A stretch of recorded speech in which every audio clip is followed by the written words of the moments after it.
G'day, I'm Melissa Shannon, founder of digitalscrapbookinghq.com, and I'm here to take you through a process for scrapbooking a layout. This layout was inspired by one of the Layout a Day 1017 prompts. Layout a Day is run 3 times a year by scraphappy.org. Alice Bowl and the members at Scrap Happy love scrapbooking daily, and so we have a challenge 3 times a year to scrap daily. So the prompt for this layout was my secret place, my favourite place. So I started this layout by looking in the Places view in Photoshop Elements Organizer to try and find some photos related to Mullaloo Beach. If you've seen my pages, I do tend to have a lot of journaling, so I often write them ahead of time, and that way I can fit them on the page. I'm just creating a new scrapbook layout and a new big text box. I sometimes use journaling.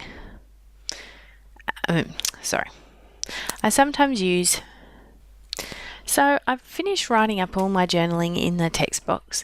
Then I create a new layout with the scrapbooking preset in Photoshop Elements. I'm just starting from a blank canvas, and I show you how to do that in my class Digi Scrap From Scratch.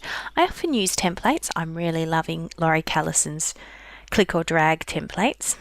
So here I am in my photo library, just going through and finding the photos I want to use.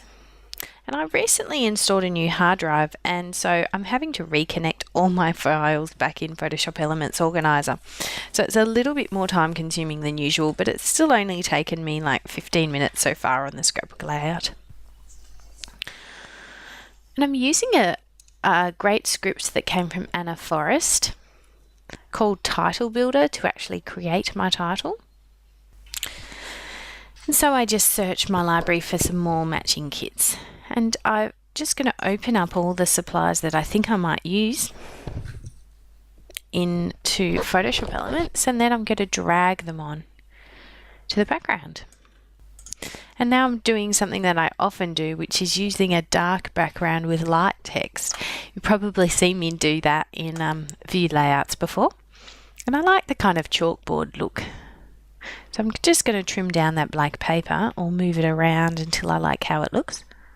I change the text colour to white, and then I'm looking through to find a few more embellishments that I can use. And I decide to go with one of my tried and tested layout designs, which is having a third strip on the side, having a strip 1/3 of the layout on the side, just putting all my embellishments there. I'm going to add my photos to that peach area as well.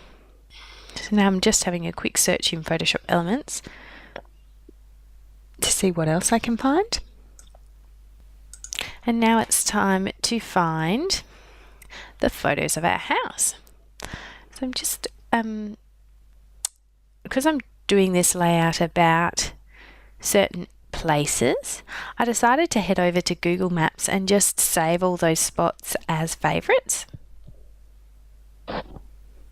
And that way they'll get a nice little yellow star, and I can zoom out and then take a screenshot to add to my layout. So that's what I was just doing.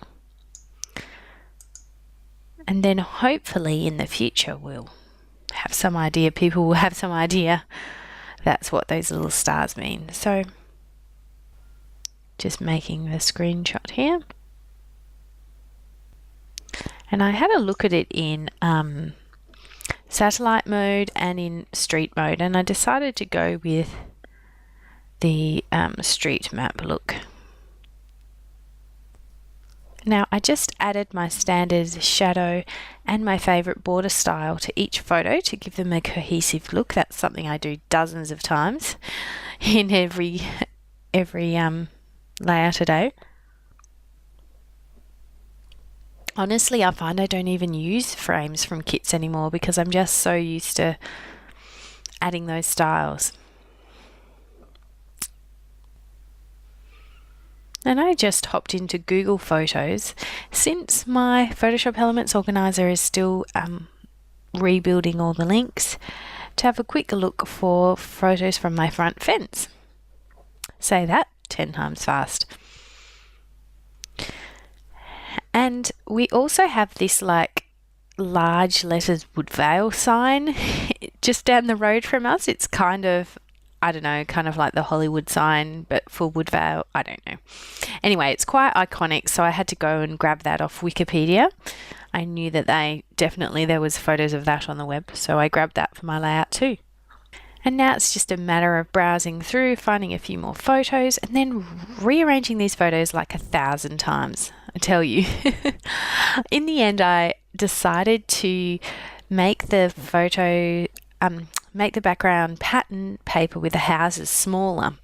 So I ended up copying that paper twice and then reducing the size down so that you could actually see the house on there. And then I had to make space for a title because I kind of hadn't allowed for that. So I'm just rearranging the text here. So now it's just the process of trying to find a good alpha to match with the layout. But I tried a couple and I used my Anaphora script to create a title. But I just didn't love it. So I couldn't work out how to make it work. I'm fallen in love with Debbie Hodges' little suggestion of using multiple fonts in a title, and then I didn't know which other alpha to use, and yeah, it just didn't work. And I tried that word art as well. I liked the look of that word art, but you just can't you can't always fit everything you want in a layout. So in the end, I had a couple more, I had a little bit more to do, and I just decided to go with a font. So I used the Sally Script Bold as the layout title, and then I had to rearrange just about everything on the whole page. I rearranged the embellishments and the photos and just everything because I wanted to fit in that title.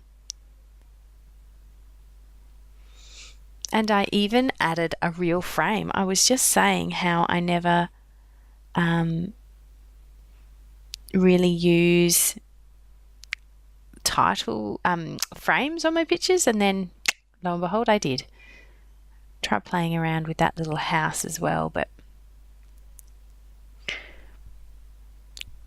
in the end I ended up moving it. Yeah, so I just used travelling typewriter and that Sally script for my title, and then I kept playing around with everything. And I turn on the guides at the end just to check how everything was.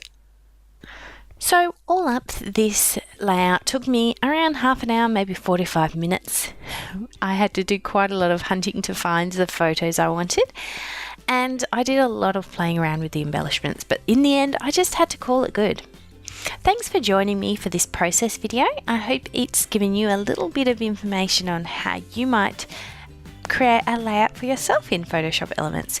If you'd like to learn more about Photoshop Elements or digital scrapbooking, head to digitalscrapbookinghq.com.